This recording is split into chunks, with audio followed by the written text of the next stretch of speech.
ආයිබෝවන් අද විශේෂ මාතෘකාවක් ගැන තමයි කතා කරන්න ලෑස්ති වෙන්නේ. මම ඔබට කතා කරන්නේ මේ විශේෂ මාතෘකාව අපි හැමෝටම පොදු දෙයක්. මේ පොදු දෙයක් වගේම මේක අහනකොට ගොඩක් බයතට ගැනීම ඇති වෙන මේ මාතෘකාව ගැන. මොකද්ද මේ මාතෘකාව නම් මරණය. අපි හැමෝම මරණය ගැන ඇහෙනකොට නැත්නම් මරණය ගැන අපිට කවුරු හරි කියනකොට උනත් අපිට බොහොම තැති ගැනීමක් ඇති වෙනවා.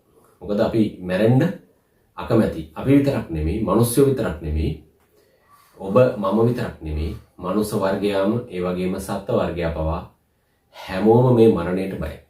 නමුත් ගහකොළ පරිසරයේ පවා මේ මහ පොළොව පවා මේක ක්‍රමයෙන් විනාශ වෙනවා. එහෙම නැත්නම් ඔබ දැකලා ඇති ගහකොළ මැරිලා යනවා. ඒ වගේම හැමතැනම මරණයන් තැන් වල මරණයන් ඔබ දැකලා ඇති. නමුත් ඒ කවුරුවත්ම අපි හැමෝම මරණයට සූදානම් වෙලා කියලා හිතනවා නම් ඒක ඔබ ඔබෙන්ම අහලා බලන්න. ඔබ මරණයට සූදානම්ද? හැබැයි අපි කවුරුත් මරණයට සූදානම් වෙන මිනිස්සු නෙවෙයි. එහෙම නැත්නම් මරණයට කැමති පිරිසකුත් නෙවෙයි. හැබැයි මරණයට අපි සූදානම් වෙලා නෑ තවම කිසිම සේත්ම.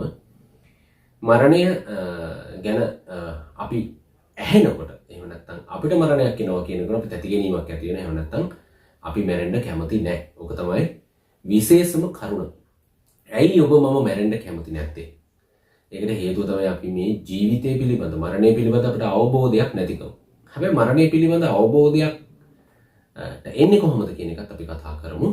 හැබැයි මේ සියලුම මනුස්ස වර්ගය ගත්තත් මේ ಜಾති ભેද කුල බලය අපි බෞද්ධ, සිංහල, බෞද්ධ, මුස්ලිම්, දෙමළ, ඉංග්‍රීසි මේ ලෝකේ යම්කිසි භාෂාවක් එහෙම නැත්නම් ආගමක් තියනවාද මේ මරුණට පස්සේ ජීවිත ගැන කතා කරන දේවල් තියෙනවා. එහෙම නැත්නම් මරුණට පස්සේ ආයක උපදින්නේ නැහැ කියන ඒවා තියෙනවා. එහෙම නැත්නම් මරුණට පස්සේ උපදිනවා කියන සංකල්පයක් තියෙනවා. මේ හැම දෙයක් තුළම මරණය ගැන යම් තැන් වලින් එක ආගම් වලින් පවා මරණය ගැන කතා කරන දේවල් තියෙනවා.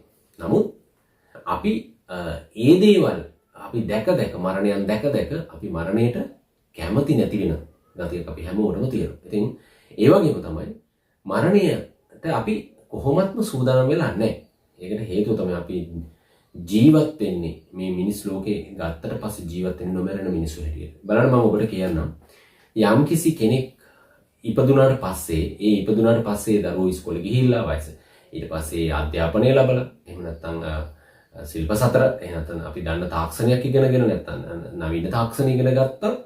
අන්තිම අපේ ජීවිතයේ තියෙන කසාද බැඳලා දරුවන් හදලා වයසට ගිහිල්ලා එක්තැන් වෙලා ජීවිතේ හැබැයි ඒ කටයුතු කරන්න අපි ඒ හම්බ කරගෙන අපේ දේවල් ගොඩනගන්න මිසක් අපිට කවදාවත් මේ මරණය ගැන අහනකොට ඒක නිකන් අසුබ කරුණක් විදිහට තමයි අපි හැමෝම දකින්නේ. හැබැයි මේ මරණය කියන්නේ අසුබ කරුණක්ද කියන එක අපි දැනගන්න ඕනේ.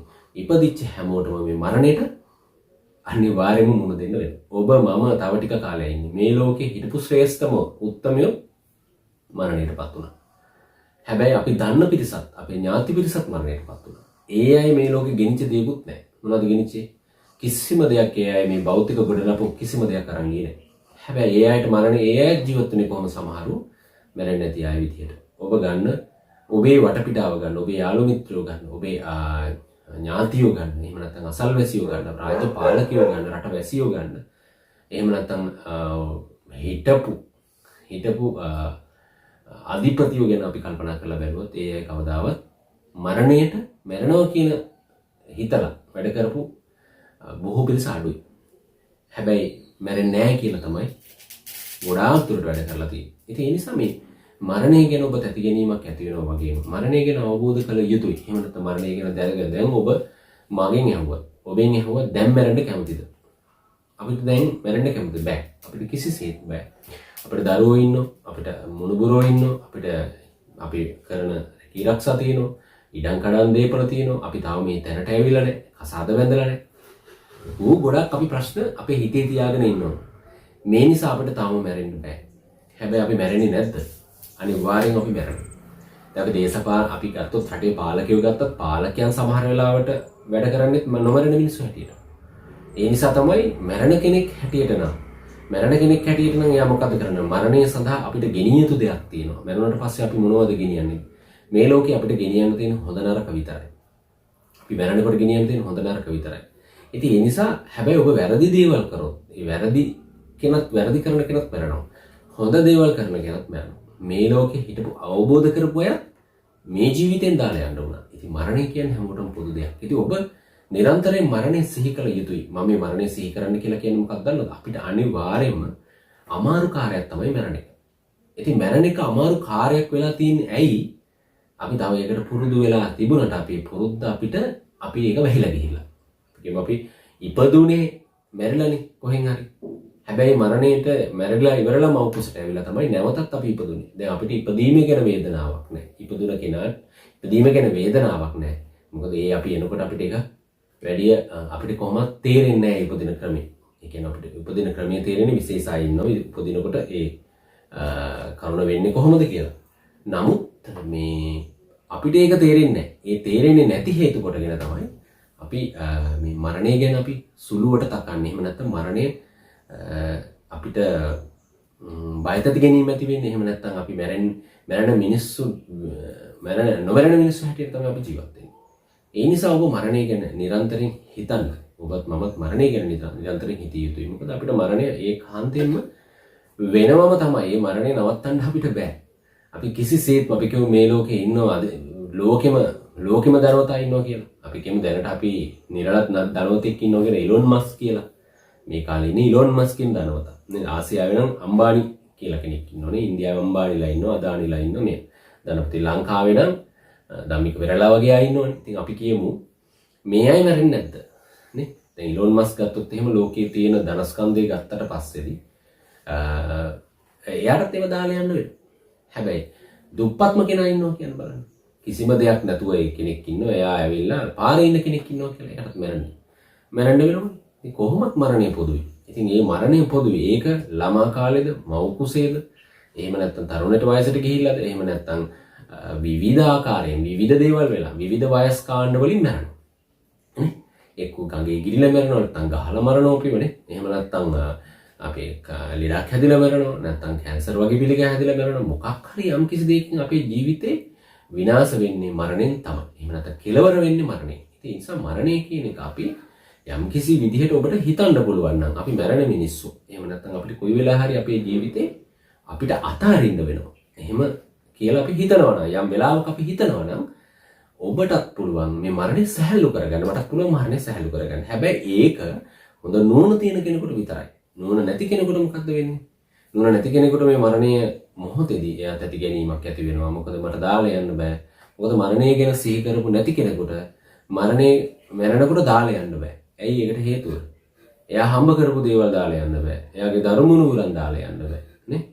එතකොට ඒ වගේම තමයි එයාගේ මිල මුදල් තියෙනවා. ආභරණ තියෙනවා. වැත්පිට තියෙනවා. මේ සියලු දේ දාලා යන්න බැරි වෙනවා. ඇයි? අපි නොමැරෙන හැටියට තමයි අපි ජීවත් වෙන්නේ. නොමැරෙන හැටියට ජීවත් වුණාම අපිට මරණයේදී අපි තැති ගැනීමක් ඇති වෙනවා. මොකද මේවට ඇලී වාසය කරලා තියෙන්නේ. මේවට ඇලී වාසය කරලා තියෙන නිසා අපිට කවදාවත් මේක අතහැරලා යන්න බෑ. ඔබ ඕන කෙනකින් අහලා බලන්න. මරණයට ඔබ මැරෙන්න කැමතිද? මං හිතන්නේ කවුරුත් කැමතියි කියලා. මොකද මරණය ගැන අපි අතහැරලා තියෙන්නේ. අපි ජීවත් වීම ගැන තමයි අපි කල්පනා කරන්නේ. ජීවත් වෙලා ඉන්න ඕන මැරෙන්න කියලා. නමුත් මේ ජීවිතේ කොච්චර දේ වුණත් කොච්චර කාලයක් වුණත් අපි කියමු අවුරුදු 50ද 100ද 200ද 1000ද වුණත් මේ හැම කෙනාටම උරුම වෙන්නේ මරණය. ඒක අජීවී සජීවී සියලු දෙයකම ඒ කරුණ අඩංගු වෙනවා. ඒ කරුණ නියතයි. අන්න ඒක ඔබ නිරන්තරයෙන් හිතන්න. මේ බයත් ඇති ගැනීම ඇති වෙන කරුණ මරණය ගැන අහනකොට බයත් ඇති ගැනීම ඇති වෙන කරුණක් ගැන අපිට දැනෙනකොට එහෙම නැත්නම් අපිට ඇහෙනකොට ඔබත් මැරෙනවා. දැන් අපි මිනිහෙක් ගාවට ගියාම අපි මොකද කරන්නේ? මරණයක් තියෙන තැනකට ගියාම අපි කරන්නේ මොකද්ද? ඒ මරණය දැකලා මරණය ගැන සිහි කරන්නේ නැතුව අපිටත් මේ වගේ තත්ත්වයට එන්න වෙනවා කියලා සිහි කරන්නේ නැතිව අපි කරන්නේ මොකද්ද? එතන hina වෙලා කතා බහ කරලා අර මොකද වෙන්නේ? එතනින් අපි ඒක කරුණ අතහැරලා දානවා. අන්තිමේදී ගෙදර පිටිස මොකද කරන්නේ? මිනිහා ගෙනියනකොට ගෙනියන්න එපා කියලා කෑ ගහනවා. නේද? නමුත් මේක යථාර්ථයේ තේරෙන්නේ නැහැ. යථාර්ථයේ තේරෙන කෙනෙක් නම් මොකද වෙන්නේ? ඔය මිනිහ දැක්ක ගමන් මෙයාට තේරෙනවා මටත් මේ අවස්ථාව උදා වෙනවා. එහෙනම් මම කරන්නත් ඕනේ මේ පුද්ගලයාත් මේ භෞතික දේ අරන් ගියේ නැහැ. ඒ පුද්ගලයාත් මේ හම්බ කරපු දේ අරන් ගියේ නැහැ. ඒ පුද්ගලයාත් ඒ පුද්ගලයාගේ කිසිම දෙයක් ඉනිචේ නැහැ. ඒ පුද්ගලයා යම් කිසි වෙලාවක කරගත්ත හොඳද නරකද තමයි අරයි යන්නේ. අන්න ඒක අපි මෙනෙහි කරන්න. අපි නුවණින් කල්පනා කරන්න. අපි ඒක හිතන්න ඕනේ. ඒ හිතනකොට තමයි අපිට තේරෙන්නේ අනේ මට කවදා හරි මේවා දාලා යන්න පුළුවන්. ඒකින්ද මේ මරණය ගැන මැරෙනවා කියලා කිසි දෙයක් නොකර ඉන්නවා කියන එක නෙමෙයි. මැරෙනවා කොහොමත් මැරෙනවා තමයි. අපි ජීවත් වෙන්න ඕනේ. අපි ධාර්මිකව දේවල් ගොඩ නගන්න ඕනේ. අම්බ කරන්න ඕනේ. දරුමුගුරු හදන්න ඕනේ. ඒව හැමදේම කරන්න ඕනේ. හැබැයි හිතේ තියෙන්න ඕනේ. මේ සියලු දේට ඇලී වාසය කළා අපිට ඇලී වාසය කරත් මේ කවුරුත් අපිට ගෙනියන්න බෑ. මේ කිසි කෙනෙක් අපිට ගෙනියන්න බෑ. ඔබ ලෙඩක් හැදිච්ච වෙලාවක අහලා බලන්න මේ ලෙඩේ කාට හරි ගන්න පුළුවන්ද කියලා. කාටවත් ගන්න බෑ. ඔබ මරණාසන්න වෙලාවේදී මේ වේදනාව කාට හරි gedara ආදරයම කරන කෙනාට ගන්න පුළුවන්ද කියලා අහන්න බලන්න. ගන්න බෑ. මේවා තමන් විඳවන්න ඕනේ. මේවා තමන්ට තියෙන දුක් කම්කටොළු සියලු දේ තමන් දරා ගන්න ඕනේ. කාට කිව්වත් ඒක තමන්ට කායික වේදනාවක් આવොත් ඒ වේදනාව gedara ඉන්න ආදරණීය බිරිඳටවත් දරුවන්ටවත් ඥාතින්ටවත් දෙන්න බෑ. නේද? ඉතින් ඒ නිසා ඒ කාටවත් දෙන්න බැරි නම් මරණයක් කාටවත් දෙන්න බෑ. ඒක තමන්ම විඳදරා ගන්න ඕනේ. ඉතින් ඒ නිසා මේ මරණය කියලා කියන්නේ අපේ ජීවිතයේ අන්තිම මොහොත. එහෙම නැත්නම් අපි ජීවිතය අතහැරලා යනවා. අන්නේ අතහැරලා යන දේ, එහෙම නැත්නම් අතහැරලා යන මොහොත අපි කල්පනා කරන්න ඕන ජීවත් වෙන කාලය තුල. ජීවත් වෙන කාලය තුල කල්පනා කරොත් තමයි අපිට මේ මරණය හොඳ එහෙම නැත්නම් මරණය සහැල්ලු දෙයක් බවට පත් කරගන්න පුළුවන් වෙන්නේ. මේවා අතහැරලා ඉන්න එතකොට. හැබැයි අතහැරලා ඉඳලා හැබැයි හොඳින් ජීවත් වෙනවා මරණ කෙනෙක් හැටියට. ඒ නිසා මරණය කියන එක ඇහුනට තැති ගැනීම ඇති කරගන්නවට වඩා ඒක තමන්ගේ ජීවිතයට කල්පනා කරන්න ඕනේ. මමත් මරණ කෙනෙක්. මම කොයි මොහොතේ හරි අහසේ හිටියත්, බිම හිටියත්, මුහුදේ හිටියත්, ජලයේ හිටියත්, රත්තරන් පර්වතයක හිටියත්, මැණික් ගුහාවක හිටියත්, දිව්‍ය ලෝකේ හිටියත්, කොහේ හිටියත් මරණයම තමයි. ඒකෙන් බේරෙන්න නම් කාටවත්ම බෑ. ඉතින් ඒ නිසා මේ මරණය ගැන මම මේ කතා කරේ තැති ගැනීම ඇති කරන්න නෙමෙයි. මරණය තැති ගැනීමක් ඇති වෙන්නේ අපි මරණය ගැන දන්නේ නැති නිසා. මම ඔබට කියනවා අපි මේ ශනික මැරෙනවා. මොකද්ද ශනික මැරෙනවා? අපි ආයුෂය කියලා යනවා. දැන් ඔබ හිතන්න ඔබ පොඩි ළමයා අවුරුද්දේ අපි පාටිය අරගෙන අවුරුදු 10ක් වෙනකොට ඒ ළමයා කොහාටද යන්නේ? නැත්නම් අපි ගැනම අපි කල්පනා කරන්නේ නේද? අපි ක්‍රමෙන් අපි දිනු වෙනවා කියලා අපි කොතෙන්ද ගිහිලා තියෙන්නේ? අන්තිම අවුරුදු 5 ළමයා අවුරුදු 50 60 70 80 වෙනකොට එයාගේ ජීවිතේ කෙරවල වේගෙන යනවා. නේ? ඉතින් ඒ නිසා මේවා නෝනින් කල්පනා කරන්න තමයි මම මේ කතා කරන්නේ. ඔබටත් මටත් මේ මරණ වේදනාව කියන එක ලේසි එකක් නෙවෙයි. ඉතින් ඒ නිසා මම මේ කරුණු ටික ඔබට කියන්නේ අපි මැරෙන මිනිස්සු හැටියට ජීවත් වෙන්න ඕන. මරණය ගැන නුවණින් කල්පනා කරන්න ඕන. නිරන්තරයෙන් මරණය ගැන කල්පනා කරනවා. මරණය ගැන කල්පනා කරලා කියලා කියන්නේ මේ හම්බ කරන්න එපා කියන එක නෙමෙයි. ඒ හැම මොහොතකම අපිට ආපදාවක් වෙලා මැරෙන්න පුළුවන්.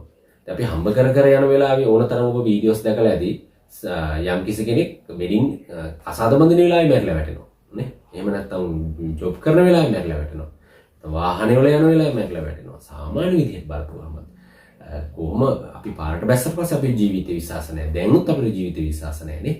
ඉතින් ඒ නිසා නිදා ගන්නකොට මැරෙන්න පුළුවන්. ඕන තරම් මේ ලෝකේ අපිට අහන්න තියෙන නිදාගෙන ඉන්නකොට මැරිලා. නේ? කනකොට මැරිලා, වොනකොට මැරිලා. ඉතින් ඒ නිසා මරණය ගැන ඔබ යම් වෙලාවක සිහි කරනවා නම් ඒක ලොකු පිනක්. ඒ වගේම ඔබට පිනක් වගේම ඔබේ මරණය ගැන ඔබට සැහැල්ලුවක් බවට පත් වෙනවා. ඔබේ ජීවිතේට මුණ දෙන්න තියෙන මරණය ගැන ඔබට සැහැල්ලුවක් බවට පත් වෙනවා. ඒ නිසා තමයි මම මේ කරුණ කතා කළේ. මම ඔබට කියන්නේ මේ කරුණ දිගටම මේ ඉස්සරහට වීඩියෝස් කරනවා. ඉතින් අපි මේ ඔබ මේකට සහයෝගයක් දෙනවා. ඔබ සබ්ස්ක්‍රයිබ් කරලා නැත්නම් සබ්ස්ක්‍රයිබ් කරලා බෙල් අයිකන් එකත් ක්ලික් කරලා තියන්න. ඔබට අනිවාර්යයෙන්ම තව හොඳ වීඩියෝස් අපි ඉස්සරහට ගේනවා. මේ ගැන ඔබ නිරන්තරයෙන්ම සිහි කරන්න කියන එක තමයි මම ඔබට කියන්නේ. සියලු දෙනාටම ආයිබෝවන්.